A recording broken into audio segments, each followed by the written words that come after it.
l'actu sur Monaco-Menton avec Frédéric Plat. Bonjour, un peu le même temps qu'hier pour aujourd'hui sur Monaco et les Alpes-Maritimes. Quelques apparitions du soleil et aussi des périodes de grisaille, voire de pluie dans les terres essentiellement.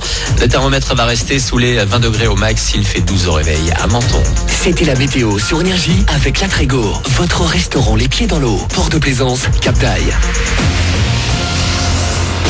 Cette fois, c'est officiel. Le président de la République a bien choisi le couvre-feu pour tenter de freiner la circulation du coronavirus. Nice a eu chaud, mais la capitale azuréenne n'est pas concernée, contrairement à la région parisienne et 8 autres grandes métropoles comme Marseille pour au moins un mois. À partir de samedi, dans ces zones, tout le monde devra rester à la maison le soir entre 21h et 6h du matin. Évidemment, il y aura des exceptions avec le retour des fameuses attestations. Tous ceux qui travaillent pourront sortir et circuler librement dans le cadre de leur activité. Pour les sinistrés des Alpes-Maritimes, et alors que partout en France, on observe donc une recrudescence du virus. 100 000 masques ont été livrés hier dans la Royade, d'abord à Breil par le train, puis par hélico jusqu'à Tende.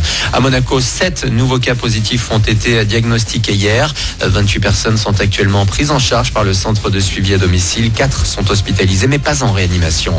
Et pour en revenir aux intempéries, Marlène Schiappa sera présente ce matin à Nice. La ministre chargée de la citoyenneté auprès du ministre de l'Intérieur assistera à la cérémonie d'hommage au commandant Bruno Colubert. Il s'agit du capitaine des pompiers au sein du service départemental d'incendie et des secours des Alpes-Maritimes. Il a été emporté par les eaux alors qu'il intervenait pour porter secours à des habitants près de Saint-Martin-Vésubie.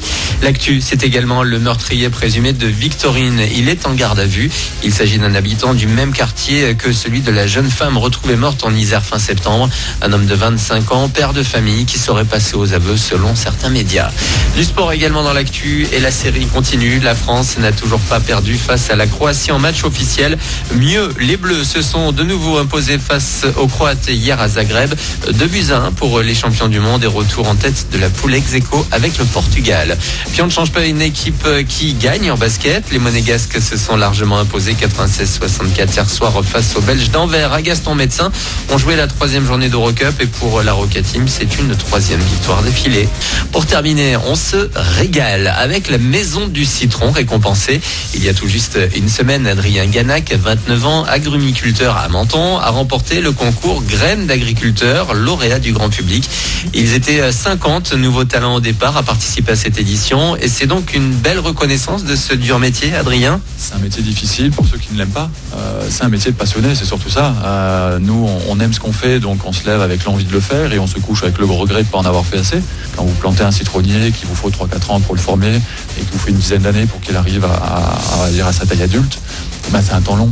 Donc si on regarde tous les jours son travail au fur et à mesure, des fois c'est compliqué de prendre du recul.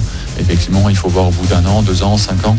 Et là, on comprend concrètement son travail journalier, la concrétisation, la manière dont ça évolue.